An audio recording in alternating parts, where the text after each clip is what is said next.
Good morning, class 9. So last class we have seen how the earth has become a unique planet. Now we are living on this earth. Now it's not easy to locate the places on the earth. What is helping us to locate places on the earth is the latitudes and longitudes. Had the earth been a graph scale, the x-axis is the latitude and y-axis is the longitude. It's nothing but a grid. It's nothing but a grid or network of lines. So this network of latitudes and longitudes is known as Earth's grid or geographical grid.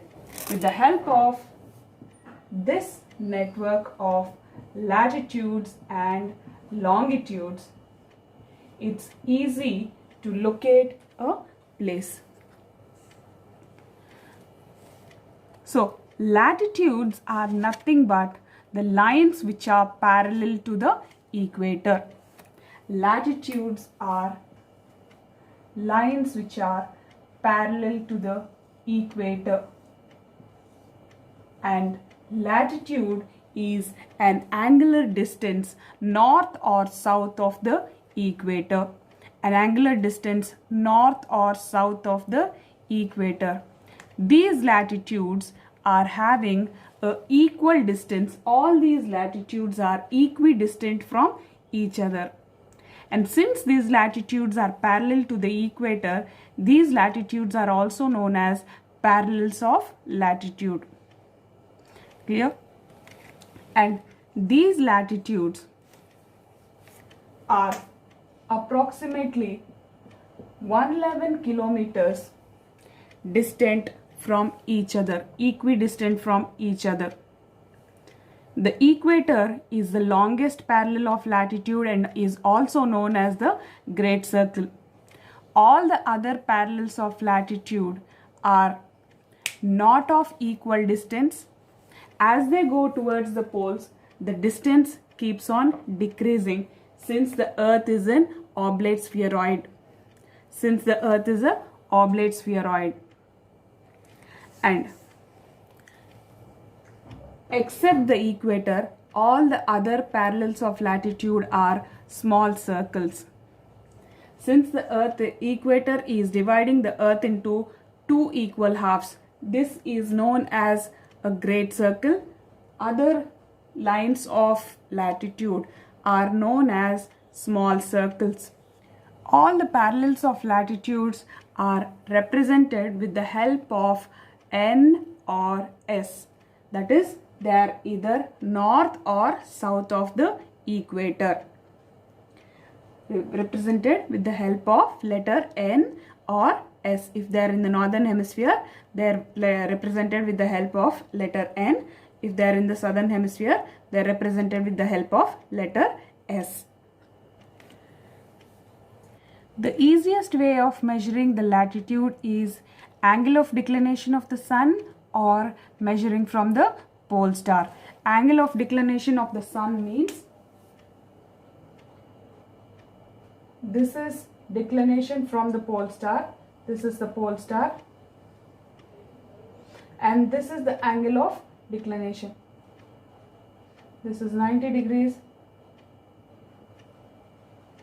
And this is the angle of declination from the pole star.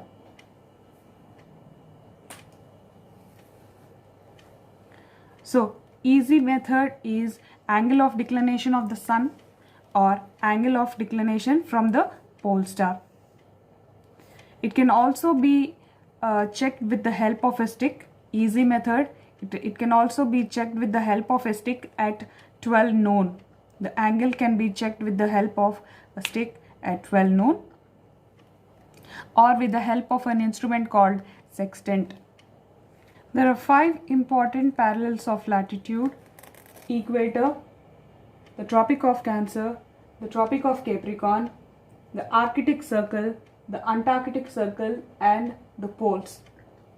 The poles are actually not considered to be the important latitudes because poles are points, they are not lines of latitude.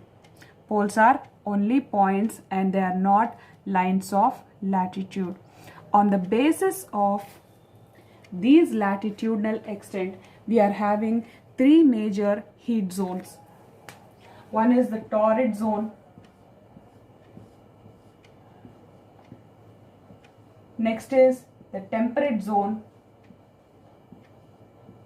and next is the frigid zone. The torrid zone is the hottest zone on the earth, which is receiving vertical rays of the sun.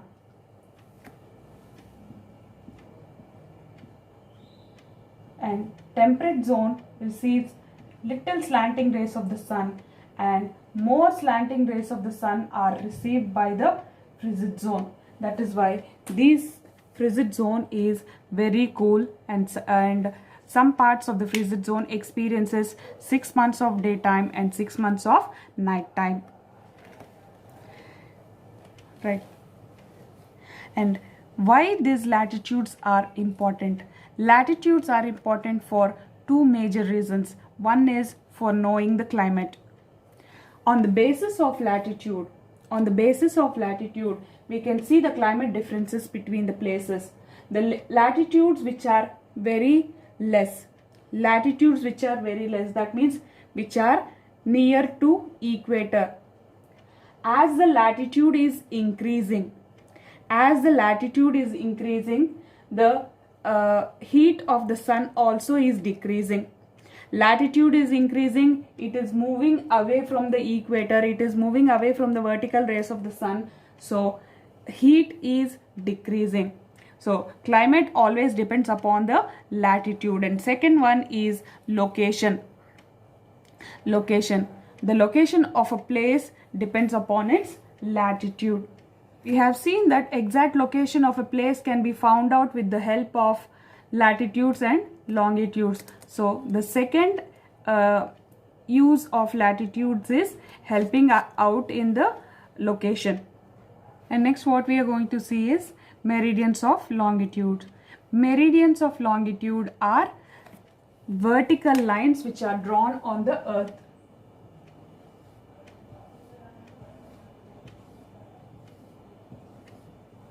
The vertical lines which are drawn on the earth are known as meridians of longitude, and these are 360 in number, unlike 181 latitudes. Right? These are 360 in number, and all these meridians of longitudes are of equal length, unlike the latitudes. Latitudes differ in their size, but the difference between latitudes and longitudes is the distance between longitudes is not equal. The distance between longitudes is not equal. Longitudes have only maximum distance of 111 kilometers near the equator. The maximum distance between the longitudes is at the equator, that is 111 kilometers, and the minimum distance of 0 at the poles. Longitudes also help in knowing the position of a place. And longitudes, the major help what longitudes do is it helps in knowing the time. And these longitudes are also known as meridians of longitudes because all places on a single meridian experience same midday at the same time. All the places on this meridian will be experiencing same midday at the same time. That is why these are also known as meridians of longitude. And next let's go and see the relationship between longitude and time. The earth takes 24 hours to rotate a full day, that is 360 degrees. Now simplifying this,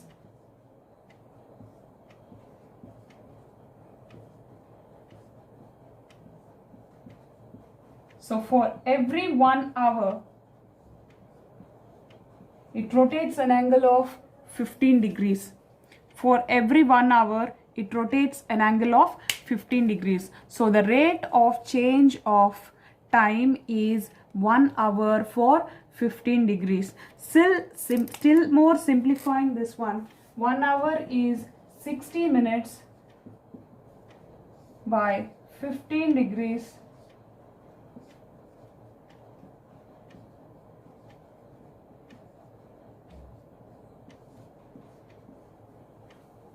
Now the rate of change is 1 degree for 4 minutes. So that is the relationship between longitude and time. For every 1 degree change in longitude, the change of time is 4 minutes. Or for every 15 degree change in longitude, the rate of change is 1 hour or 60 minutes. Now let's see what is local time and standard time. Local time is based upon the latitude of that place, the noon at that place, right? Local time is based on noon happening at that place, but standard time is based upon a standard meridian which is taken as standard time for that country. Why? Because local time will be based upon latitude which differs from place to place, but standard time is taken from a standard meridian which is taken from an important place or the midpoint of the country. So to avoid all the confusion such as railway timings or air timings, standard timing is taken up. For example, the Indian Standard Time, 82.5 degree East Meridian. The Indian Standard Time is based upon the Indian Standard Meridian, 82.5 degree East Meridian, which is taken up from the midpoint of the east-west extent from India. The Indian Standard Time, 5.5 hours ahead of the Greenwich Meridian, is also calculated according to the rate of change of longitude. Rate of change in longitude. Since it is 82.5 degree East Meridian, 82.5 is 75 plus 7.5. So this 75 is also written as 15 into 5 plus 15 into half. So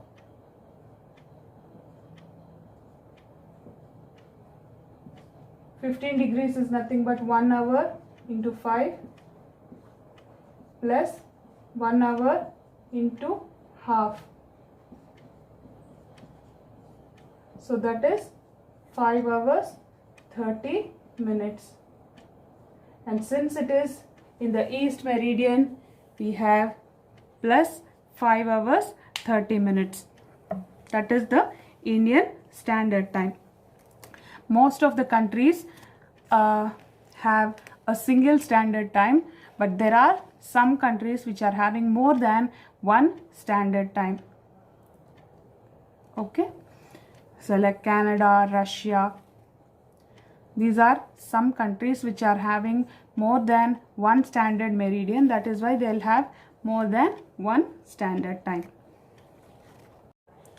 And next is a time zone. A time zone is a geographical area wherein a single time is recorded. In India, we are in the time zone of 5.5 hours, 5 hours 30 minutes time zone. So like what we have seen now, there are some countries which are having more than single time zone, like Canada, Russia and all. These are countries which are having more than a single time zone because they are having large longitudinal extents. As a longitudinal extent is increasing, the time zones, the number of time zones also will be increasing. Longitudinal extent is small, it is confined to one time zone. And next one what we are going to see is the international date line. This international date line is just made to avoid confusion, as the traveler is traveling towards the east, or he is traveling towards the west. Sometimes as he is traveling towards the east, he'll gain a day, and he is traveling towards the west, he'll lose a day. To avoid all these confusions, international standards, they have kept a line that is 180 degrees east and west line, that if the traveler is traveling towards the east, he will be gaining a day, and the traveler is traveling towards the west from the prime meridian, he will be losing a day. That means he will be going back a day. That is the standard which is put up by the International Standards Union. The last one what we are going to see is the great circle and small circle. As said earlier, the equator is the great circle and all the other parallels of latitudes are small circles. Since the equator divides the earth into two equal halves, it is known as the great circle, and all the other circles are known as small circles. And the importance of this great circle is all the travelers who are traveling through these great circles, they save a lot of fuel and time. That is the most important thing the great circle does. Hope the lesson is understood. Thank you.